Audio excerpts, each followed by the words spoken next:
Hello chess fans, this is Rick from Chess to Impress with a video on the best game of his life. Of whose life?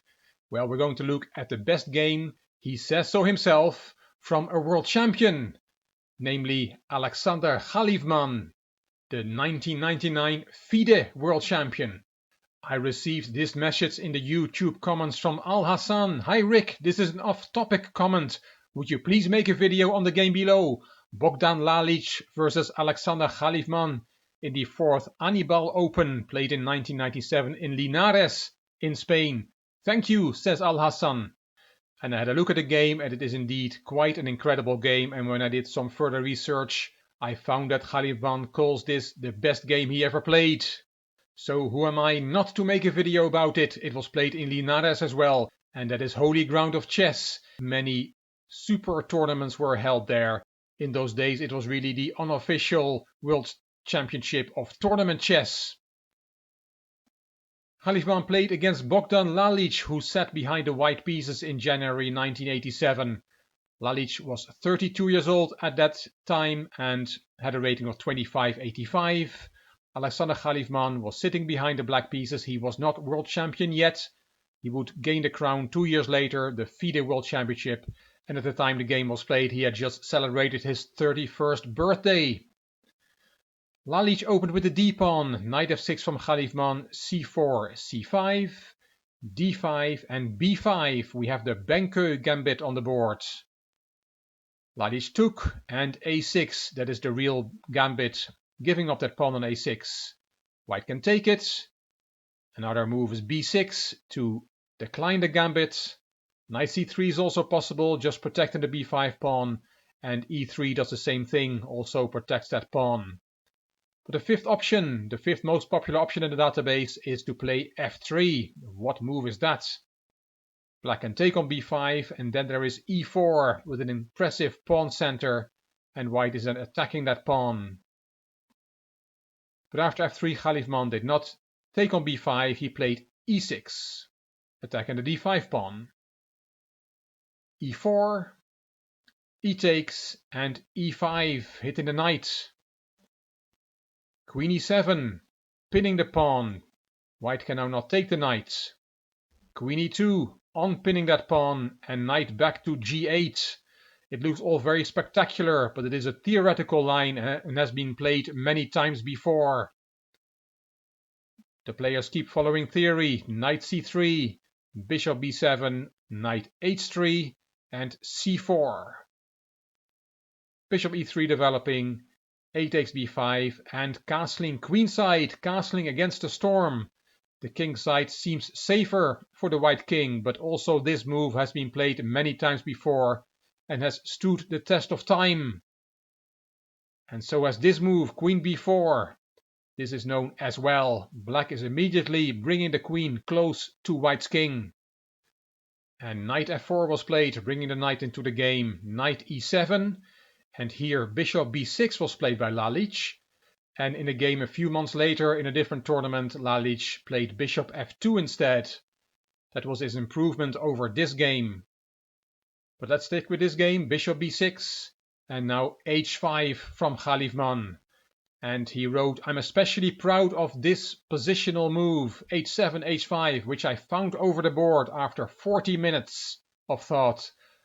Khalifman said this in the book Interview with the Grandmaster, and that's why he said that he considered this game as his best ever. One idea of the move h7, h5 is to bring the rook into the game this way over the 6th rank. Rook takes d5 from Lalic, a strong exchange sacrifice. But watch what happens next. Khalifman is not taking the exchange. He could have taken it with knight takes d5 or bishop takes d5. But Khalifman is going to sacrifice his queen instead. He played queen takes c3 check here. And after the queen was taken, he took on d5. And in this position, queen e4 is apparently the best move given by Grandmaster John Nunn, Dr. John Nunn, in Understanding Chess Move by Move. One of the points is that if black now takes on b6, then white can take on b7. Nunn gives a million variations analyzing this position to a draw. But in the game, after knight takes d5, Lalic did not play queen e4, he took on d5, and bishop takes d5. Black has rook and knight for the queen.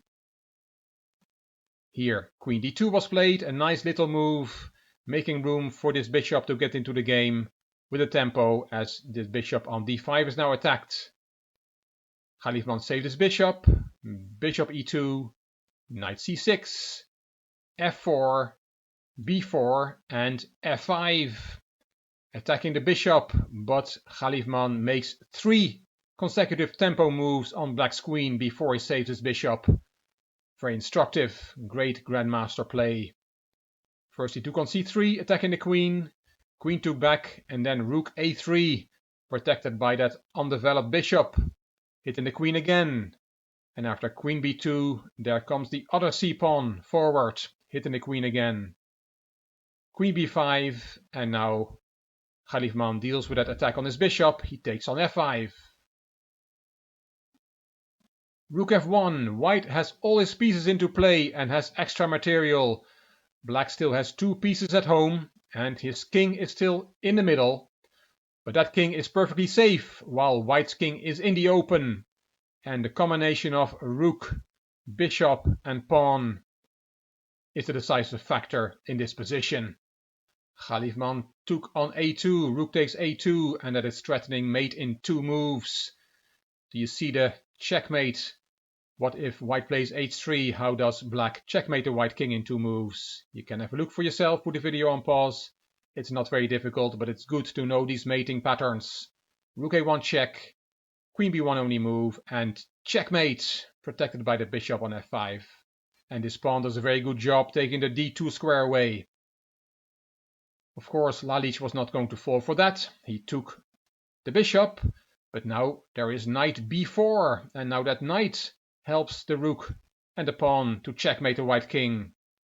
The threat is mate in 1 with rook a1. Black doesn't need the bishop and the rook, who are looking on from the king side. His remaining pieces will do the job. What to do against that mate in 1 threat? Bishop d3 is possible.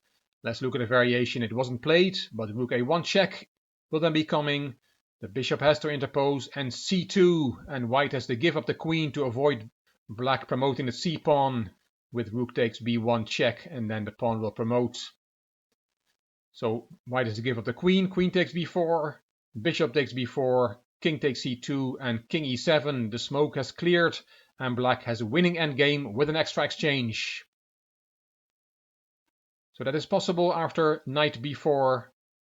Bishop d3 is the move we looked at, but in the game, Lalic played queen a5. Very surprising move, but it does not help white either. He can take that queen. Let's look at the variation. Khalifman did not take the queen, but then there is bishop takes a5, g6, attacking the rook, rook drops back, and then the bishop comes into play with check, king b1, c2 check, king b2, and then black will promote. That queen has to be taken, bishop takes check, king takes, and knight c6. And again the smoke is cleared, and also here black has an extra exchange. But in the game after queen a5, Khalifman did not take the queen. He played g7, g6. What a magical move. Not grabbing the queen, attacking the rook, and making room for the bishop. It is an improved version of the variation we just saw. And it's beautiful how black's pieces are protecting each other. White has no way out of this. He resigned, and Khalifman had won the best game of his life.